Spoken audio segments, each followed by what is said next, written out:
All right, another video book review. This one is kind of a book review, but I DNF'd a book. All right, and you can see from the title that I DNF'd Grace of Kings, the first book in the Dandelion Dynasty quartet, right? And I've heard everywhere this is like the best new fantasy.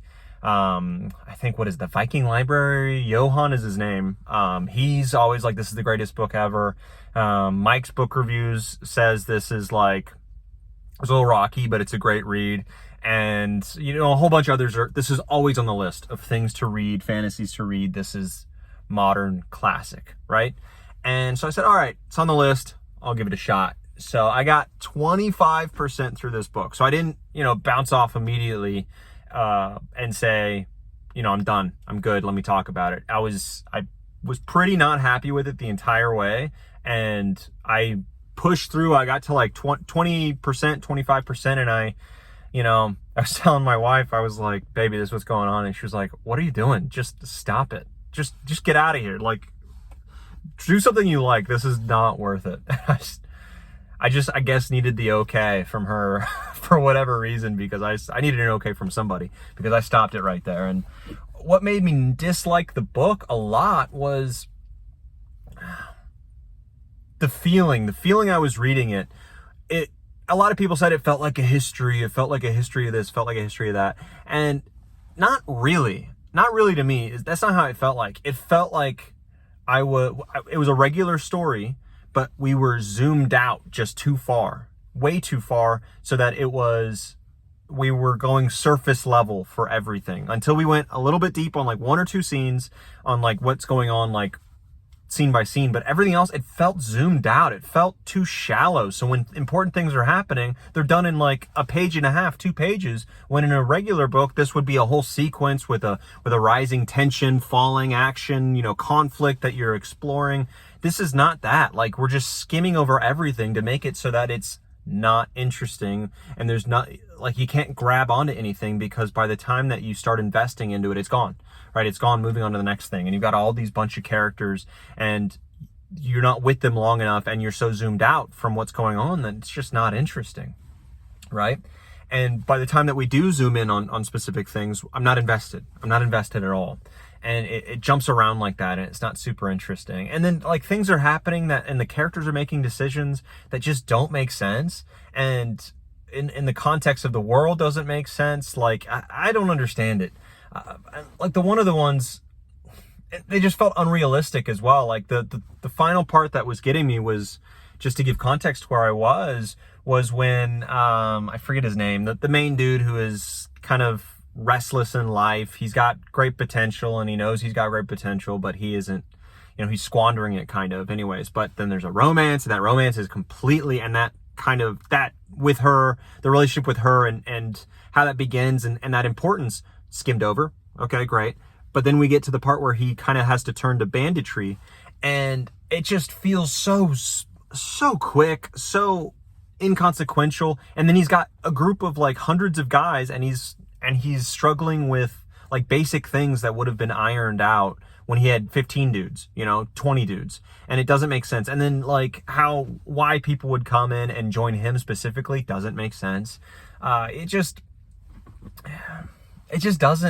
didn't hit for me. And then the final nail in the coffin, really to me, was the dialogue. The dialogue was just stilted, and it didn't land. It didn't feel natural. It just felt wrong. And that the final piece I remember was, and I even read it to my wife, and she was like, what are you reading?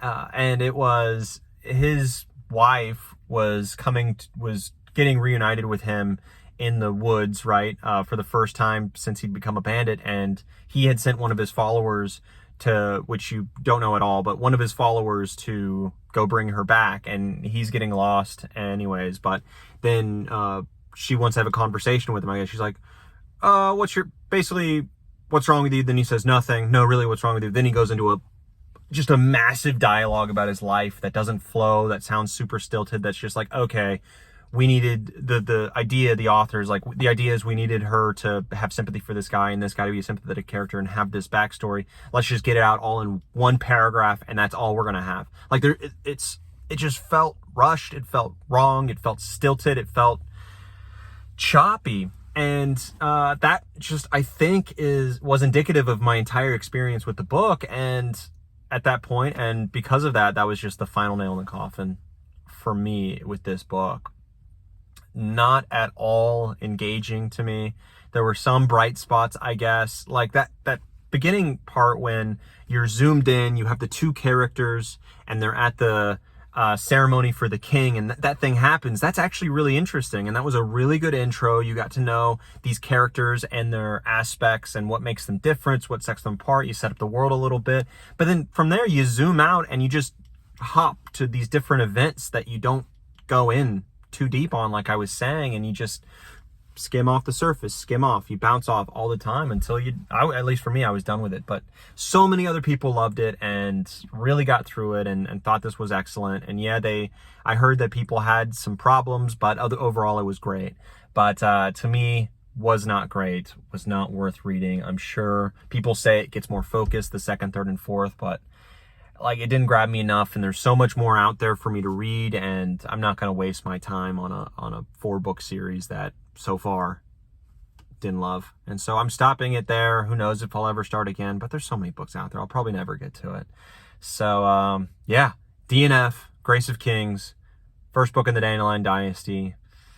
If you love it, good for you. I'm happy this book works for you. I love books that don't work for others as well. But this one was a no-go for me. I just haven't heard or seen people dislike the book, or DNF it. Like, they aren't making as many videos as the people who love it and review it and absolutely love it. So I'll at least add my input to the stack, and hopefully someone agrees with me, so I'm not out here on my lonesome. But if I am, that's whatever. So I can't really give a book review because I didn't finish it, right? I didn't finish it, but I can give my reasons for a DNF.